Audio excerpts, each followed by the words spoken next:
Eto na ba ang bahay mo, Boss Wilson? Abay, balita ko, may mga servants ka ron na sexy chicks. At meron ka pang private army. Ha? Gosh, Yama. Kala ka ba enlightened ka? Why would he need a private army? Eh, we're here na nga. Exactly. Kailangan pakita natin simple na buhay. Wala guard. Para hindi nila isip, meron importante tao dito. Kaya lang, sira na naman ang plano dahil alias Robin Hood. Sino? Di ba ikaw sabi laban kayo, Robin Hood? Alam mo saan siya tira? Yes, boss. Punta ka doon. Kuha mo importante tao sa buhay niya.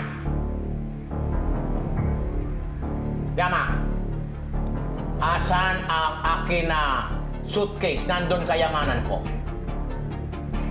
Suitcase? Ala wala naman tayong dalang suitcase.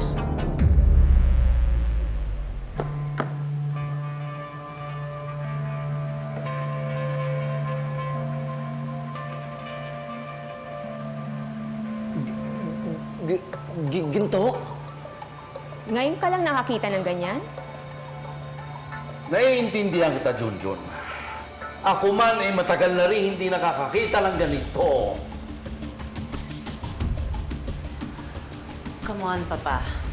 Di ba sinabi ko naman sa'yo, maghahanap tayong dalawa ng racket natin? Anak, hindi na kailangan. Naisahan ko na rin si Wilson Chan. And thanks to Pepe, he's my good guy.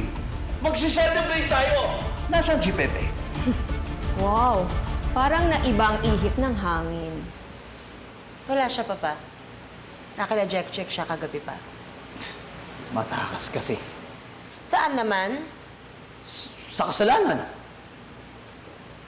Alam mo ba, nakita ko sila naghahalikan ni Sari doon sa haunted house. Ay, grabe, Miss B. Ikaw naman, masyado ka malisyoso eh. Hindi pa nga natin alam yung buong istorya.